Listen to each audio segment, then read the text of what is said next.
இலங்கை மக்களின் குடும்ப பொருளாதார விருத்திக்கு பெரிய பங்காற்றுவது சுயதொழில் முயற்சிகளாகும். தங்கள் பிரதேசங்களில் காணப்படும் வளங்களை மூலப்பொருட்களாக கொண்டும் தங்களின் திறமைகளை முதலீடாக கொண்டும் எண்ணற்ற தொழில் முயற்சிகள் எமது சமுதாய பரப்பில் மேற்கொள்ளப்பட்டு வருகிறது.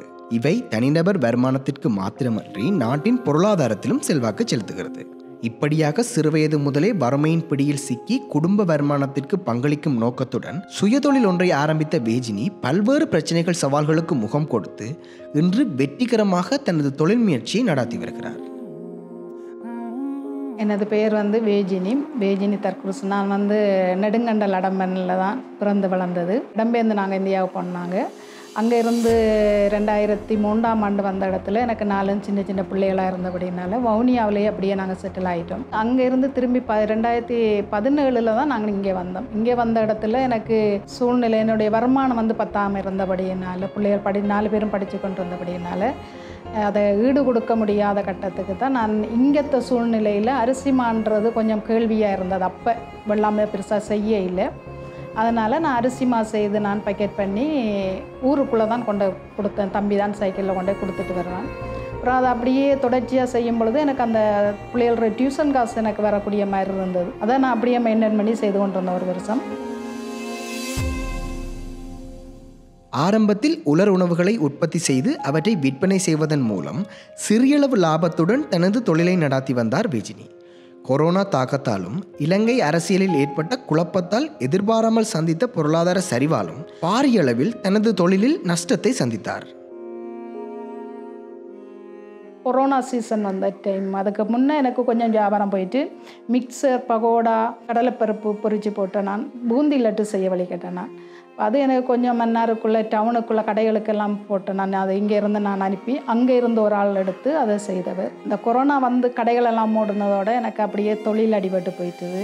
அதோட என்கிட்ட எதுவுமே இல்லாமலுக்கு, தொழிலும் இல்லாமலுக்கு எல்லாருமே வீட்டோடு அப்படியே இருந்தோம். நாங்கள் அடுத்த கட்டமாக என்ன செய்வதென்று தெரியாமல் தவித்த நேரத்தில் உருவான யோசனை மூலம் மட்டியை பதப்படுத்தி விற்பனை செய்ய தொடங்கிய போது சற்றும் எதிர்பாராத பாரிய வரவேற்பு இவருக்கு கிடைத்தது. கிடைத்த சந்தர்ப்பத்தை சரியாக பயன்படுத்திய வேஜினி விற்பனை கண்காட்சிகளில் தனது உற்பத்திகளை காட்சிப்படுத்துவதன் மூலம் பாரிய லாபத்தை பெற்றார்.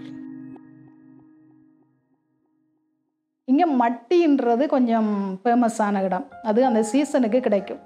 அந்த டைமில் தான் இந்த மட்டி ஆர்டர் எடுத்து, தொழில் மீன் வியாபாரம் இல்லாதபடினால மட்டி அந்த டைமில் எடுத்து கொண்டு போவாங்க. பேசால, தலைமன்னார், முருங்கன் இந்த பக்கமெல்லாம் கறிகளுக்கு எடுக்கிறவங்க. அப்படி இவங்க எல்லாம் எடுத்துகிட்டு போவாங்க. இப்போ நானும் எடுத்தால் எனக்கு அந்த கொண்டு போகக்கூடிய வசதி கிடைக்கிறது இல்லை. எங்கேயும் கொண்டு கொடுக்கறதுக்கு என்னட்ட கேட்பாங்க, ஆர்டர் சொல்லுவாங்க, எடுத்து முடிய சொல்லுவாங்க. இல்லை எங்கிட்ட வேற ஒரு ஆள் உங்களோட இவ்வளோ குறைவாக தந்துட்டாங்க அப்படின்னு சொல்லுவாங்க. அப்புறம் இப்படியாக யோசிச்சுட்டு இருக்கும்பொழுது தான் இதை ஏதாவது ஒன்று செய்யணும் அப்படின்னு சொல்லி பேக்கரியில் கொடுத்து நான் அதை காய போட்டு எடுத்தேன். நான் பேக்கரியில் கொடுத்து பேக் பண்ணி எடுத்து அதை பேக்கெட் பண்ணி வச்சுருந்தேன். அப்போ இந்த உறவுகள் வெளிநாட்டில் இருந்தபடினால போவாங்க. எங்கள் பெரிய கொடுப்பனம்னு இல்லை, விசாரிப்பாங்க, போவாங்க. அப்போ நான் இப்படி செய்கிறேன், இப்படி மட்டி செய்கிறேன் அப்படின்னோடனே அவங்களுக்கு அது பெரிய சந்தோஷம் மாதிரி. அப்போ எங்களுக்கு அதை செய்தாங்க அப்படின்னாங்க. அப்போ நான் மட்டி வத்தல் போட்டு கொடுத்தேன். அப்புறம் அதை பொரித்து சம்பலாக போடணுமென்று நானாக முயற்சி செய்து மிளகாய் இதெல்லாம் போட்டு நான் செய்து பொரித்து கொடுத்து என்னை வர்றவங்க ஒரு கொஞ்சம் காசு என்னை கையில் கொடுத்தாலும் நான் ஏதாவது திருப்பி அவங்களுக்கு கொடுக்கணுன்றதுக்காக தான் நான் இதை செய்தேன். நான் இதை வியாபாரமாக நான் செய்ய வழிக்கிடையில் என்னட்ட உள்ளதை நீங்கள் கொண்டு போங்க அப்படின்ட்டு. இப்போ இவங்க கொண்டு போய் வச்சு சாப்பிட்டு 1 வருஷம் மட்டும் சாப்பிட்டுட்டு 1 வருஷம் மட்டுமே அது கெட்டு போகலையாம். அங்கே அவங்க ஃப்ரிட்ஜில் வச்சுருந்தேன்னு சொல்லி திருப்பி எனக்கு கால் பண்ணி சொன்னாங்க, நாங்கள் இந்த வருஷம் வர்றோம், எங்களுக்கு 2 கிலோ தாங்க அப்படின்னு சொல்லி ஒரு 8 பேர் சேர்ந்து கட்டுவாங்க. அப்போ அது எனக்கு பெரிய ஒரு அமௌண்ட்டாகவும் இருந்து பெரிய தொகையாகவும் இருந்தது. அப்போ கொஞ்சம் மட்டி கொஞ்சம் எல்லா இடமும் கிடைச்சிது, எல்லார்கிட்டையும் வாங்கக்கூடிய மாதிரி இருந்தது. அதனால் எனக்கு அது ஒரு பெரிய தொழிலாக அமைஞ்சுது.